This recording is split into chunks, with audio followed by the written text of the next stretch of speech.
Aqui nós temos uma mensagem realmente que eu utilizei em um casamento alguns anos atrás.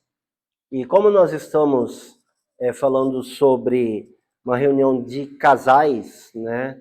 Nada melhor do que nós lembrarmos algumas coisas que são fundamentais para mantermos um matrimônio bem-sucedido, né? Hebreus 13, versículo 4, a primeira parte do versículo fala: digno de honra entre todos seja o matrimônio. Vamos orar antes de continuarmos. Amado Deus e Pai, nós agradecemos ao Senhor pelo tempo que podemos estar juntos aqui, brincando em comunhão, e nesse momento aprendendo um pouco mais a Tua palavra, relembrando alguns elementos que vão nos ajudar a termos um matrimônio bem-sucedido. E nós pedimos, Pai, que o Senhor esteja nos ajudando, por meio do Teu Santo Espírito, a fazermos nosso melhor para termos um ótimo casamento e principalmente glorificarmos ao Teu santo nome. É o que nós pedimos em nome de Cristo. Amém. Quando nós olhamos a respeito do casamento, nós vemos que a palavra de Deus dá uma ênfase que o casamento ele é digno de honra, né?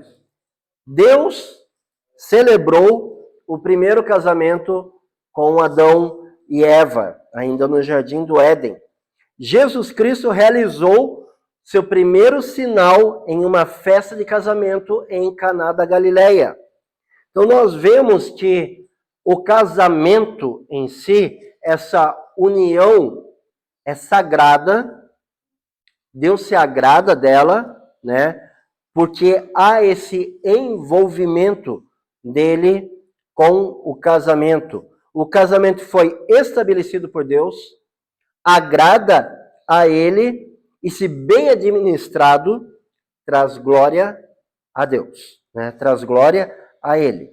Então, hoje, como eu falei de forma rápida, eu quero pegar alguns princípios que, se forem aplicados ao casamento, e sendo mais específico, se forem aplicados ao nosso casamento, né? Então, aqui eu quero que cada casal pense assim, né?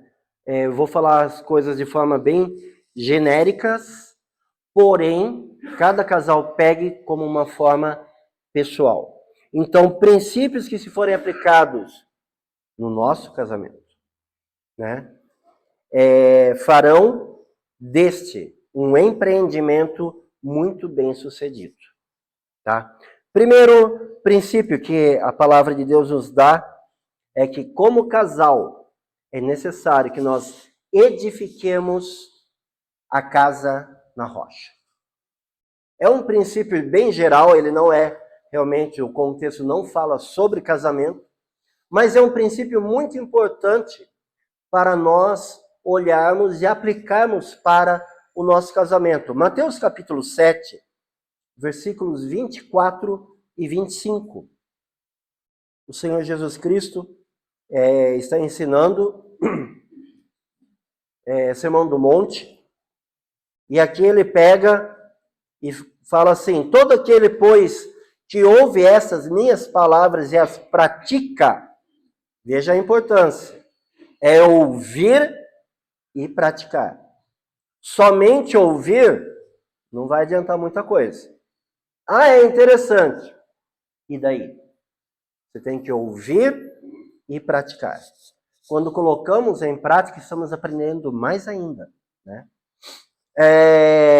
Então, aquele que ouve minhas palavras e as pratica será comparado a um homem prudente, que edificou a sua casa sobre a rocha, e caiu a chuva, transbordaram os rios, sopraram os ventos e deram com ímpeto contra aquela casa, que não caiu, porque fora edificada sobre a rocha. Nós vivemos em uma época que é difícil nós falarmos sobre firmeza. Quase tudo hoje é relativo, tá? Você lança algum assunto, mas isso é relativo, isso é a sua opinião. Estão querendo pegar os absolutos, acabar com eles e transformar tudo em relativo. Então é até meio complicado, meio complexo nós falarmos hoje sobre uma firmeza, sobre termos um local seguro, um porto seguro para ancorarmos o nosso casamento. Porque o mundo, de uma forma geral, não pensa mais assim. Na realidade, o que lá fora tem ensinado? Não, tranquilo, fica sossegado. A gente casa, junta as coisas, não deu certo? Você toma teu lado, eu tomo o meu, e tá tudo 0-0. Uma vez meu primo fez uma brincadeira com a esposa dele. Aí ele pegou... Gente, detalhe, são incrédulos, tá bom? Deixei isso bem destacado, tá? Ele chegou para ela e falou, viu? Se eu ganhasse na loteria, eu te desse metade do prêmio, você iria embora? Ela parou, pensou um pouquinho e tal. Iria. Falou, então tá. Aqui tem R$600, eu ganhei 1.200. E virou aquela risada, óbvio, né? Porque esperava-se que, uma fortuna. Não, foi R$1.200 o prêmio, que tem 600. Tchau. Não se separaram, fiquem tranquilos, tá? Mas aí fora, isso é algo comum de ser ensinado. Vamos tentar, não deu? Não foi esse o plano inicial de Deus com o casamento. O casamento, realmente, o apóstolo Paulo nos dá uma ênfase sobre isso em 1 Coríntios, onde ele fala que é até que um dos cônjuges parta, né? Ou o famoso até que a morte os separe, né? Então, nós temos que tomar muito cuidado com isso, porque temos que firmar nosso casamento em um porto seguro. Ancorar o nosso casamento em um porto seguro. Qual é esse porto seguro? É Cristo e sua palavra.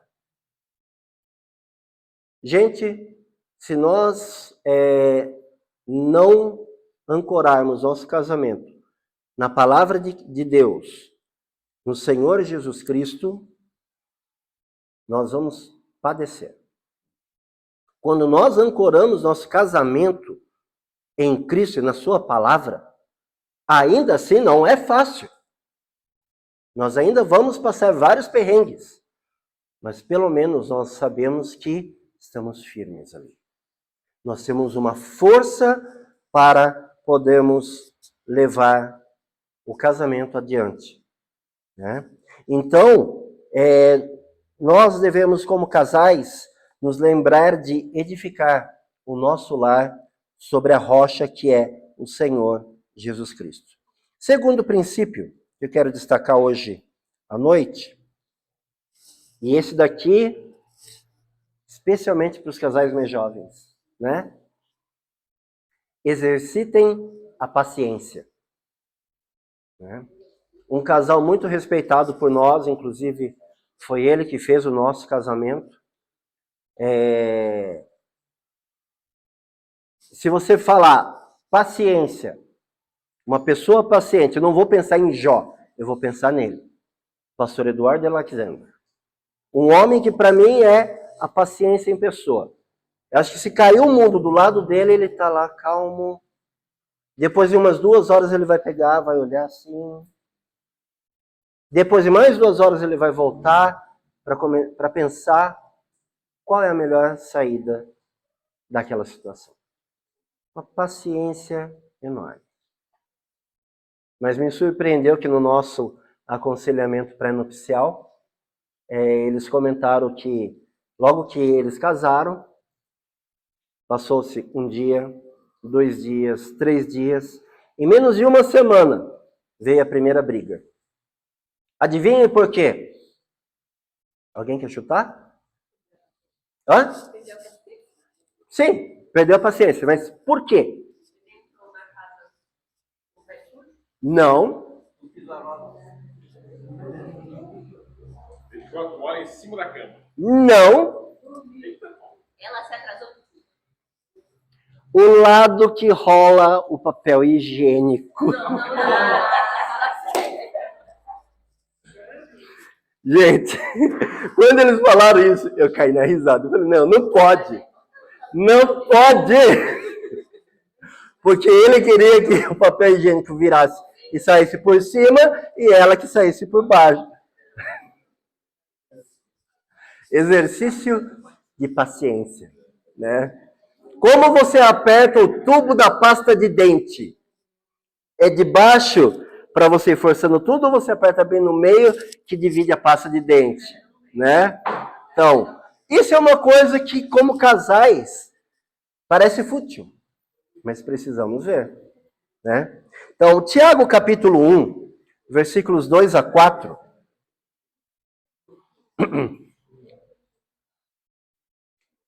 Fala assim: meus irmãos, sede por motivo de toda alegria passardes por várias provações, sabendo que a provação da vossa fé, uma vez confirmada, produz perseverança.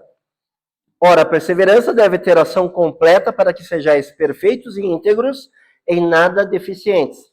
Não é o contexto, de novo, não é casamento. Estou pegando princípios, tá bom?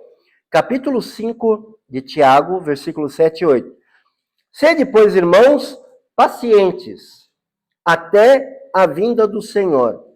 Eis que o lavrador aguarda com paciência o precioso fruto da terra, até receber as primeiras e as últimas chuvas.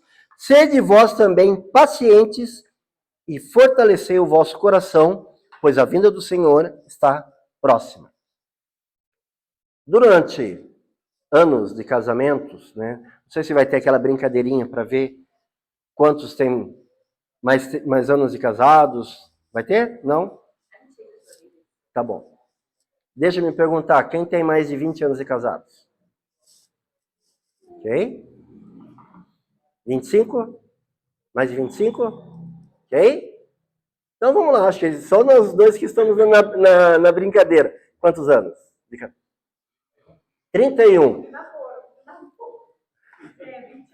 28 de casados, juntando com o namoro, 31. Parabéns, ganharam de nós. Nós estamos indo para 26 de casados, contando o namoro. Ufa, nunca fiz esse cálculo. Deixa para lá, não sei. Não, vai que erra a data, aí já viu, né? Vai dar uma confusão isso, deixa para lá. Eu tenho certeza que se eu perguntar para eles, já passaram dificuldades nesses 28 anos de casados e 31 juntos? Com toda certeza. Né? Se eu perguntar, acho que o casal mais novo, quem tem menos de 5 anos de casados? Ok? Menos de 3 anos de casados?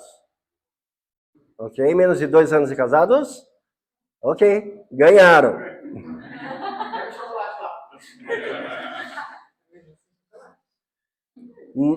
Quanto tempo de casados? Tem 1 ano e 6 meses. 1 ano e meio, certo? Ok. Em 1 ano e meio, já passaram por dificuldades? Com certeza. O que eu quero mostrar com isso? Não importa quanto tempo de casados nós temos. Pode ser início do casamento, pode ser um bom tempo, né? Já completado bodas de prata. Né? Todos nós já passamos por dificuldades. Né? Por várias provações. E ao longo da nossa jornada, vão surgir cada situação que você vai falar. Eu nunca tinha pensado nisso. É importante que, como casal, vocês exercitem a paciência. Tanto em coisas que ela faça para ele ou que ele faça para ela. Como também que outras pessoas façam para vocês. Né? Nós devemos aprender a exercitar a paciência. Isso é uma das coisas fundamentais para nós podermos fortalecer o nosso casamento e ter um relacionamento bem-sucedido. Terceiro, hajam com sabedoria. Gente, é uma das áreas que mais, eu digo que é mais fácil de se errar. Porque quando nós pensamos de forma separada, ali vai ter algum problema, né? Haverá situações ao longo da jornada em que vão precisar de muita sabedoria. Não só de sabedoria, mas de muita sabedoria. Tiago, capítulo 1, versículo 5, diz assim: se porém algum de vós necessita de sabedoria, peça ao seu vizinho, peça a um amigo do seu trabalho.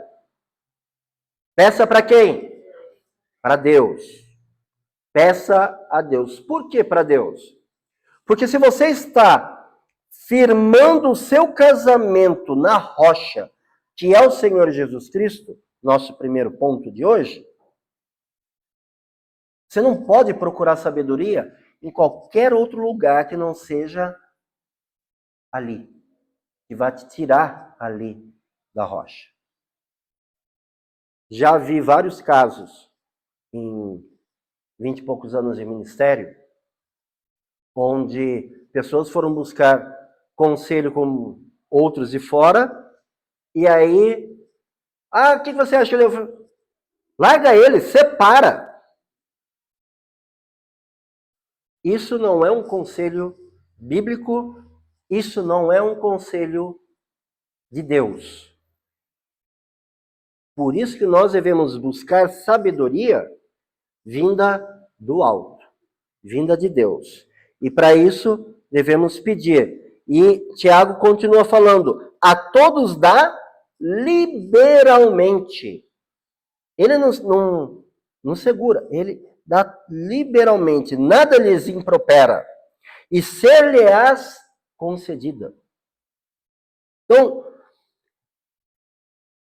nas situações que ocorrerem em nossas vidas, especialmente como casais, busque a sabedoria que vem do alto, porque é o melhor jeito para resolvermos nossas situações.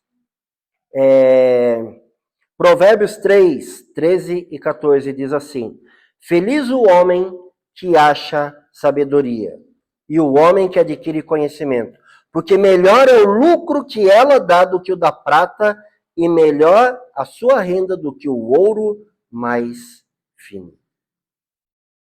É legal quando nós observamos isso, porque é feliz aquela pessoa que encontra a sabedoria. Então, lembrando, edifique sua casa sobre a rocha, exercite a paciência, haja com sabedoria e, em último lugar, não menos importante, priorizem o amor. Priorizem o amor. 1 Coríntios 13, versículos 4 até a primeira parte do versículo 8. Trecho muito conhecido, inclusive Camões copiou esse trecho, fez como se fosse um poema, e depois um grupo aqui do Brasil copiou como se tivesse copiado de Camões, mas na realidade copiou da Bíblia. Então, é bem conhecido, né?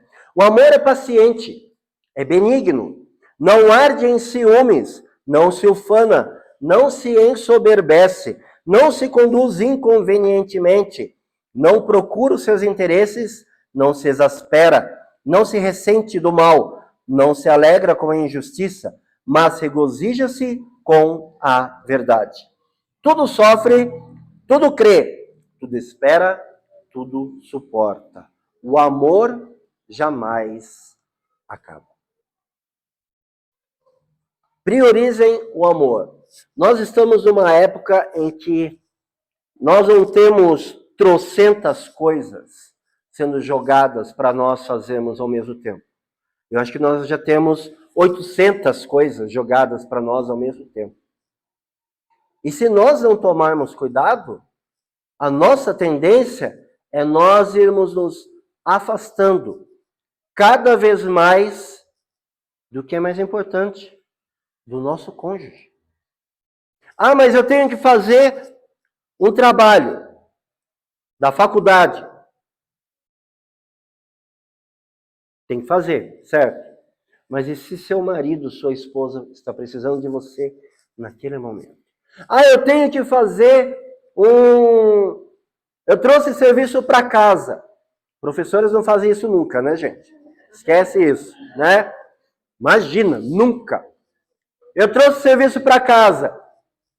Mas seu marido ou sua esposa está precisando de você. O que você tem que priorizar? Seu cônjuge. Priorizem o amor. Né? Sempre há coisas a serem feitas. Tá? Sempre há coisas...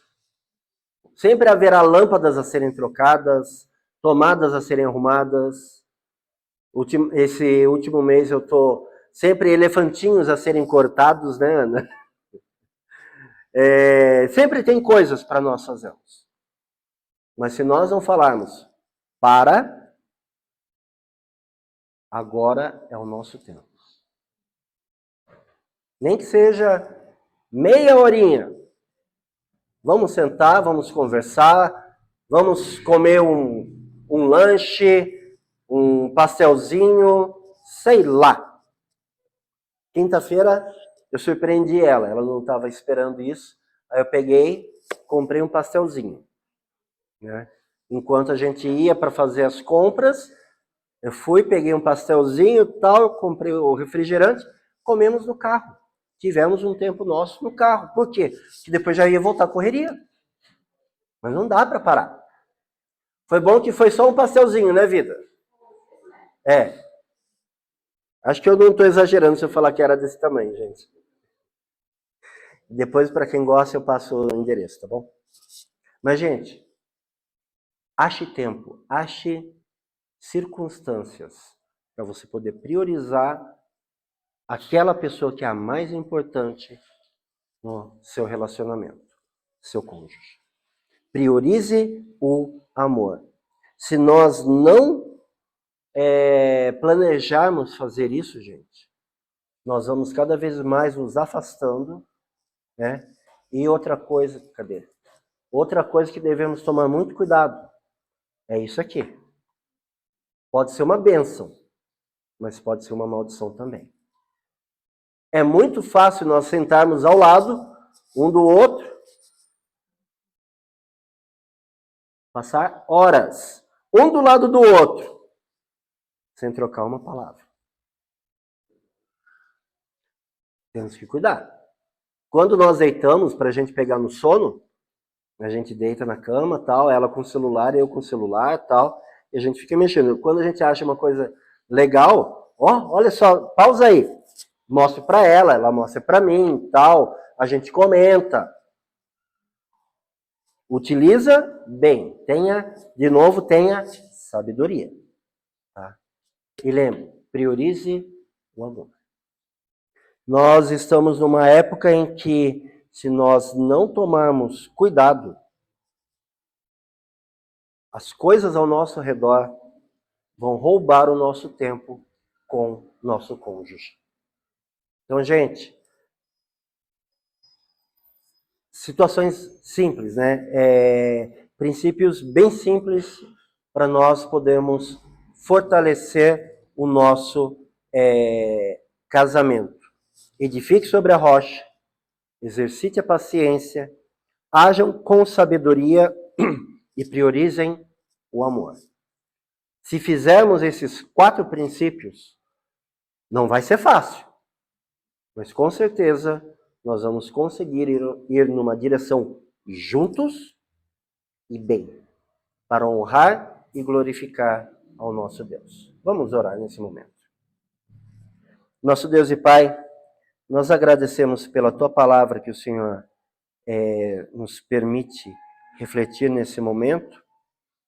E eu peço, Pai, que o Senhor esteja abençoando que cada casal aqui essa noite possa resolver edificar seu lar sobre a rocha que é o Senhor Jesus Cristo. Peço, Pai, que o Senhor esteja ajudando, abençoando, que cada pessoa aqui, essa noite, possa se esforçar para glorificar ao Senhor com o seu casamento. Em nome de Cristo é que nós oramos. Amém.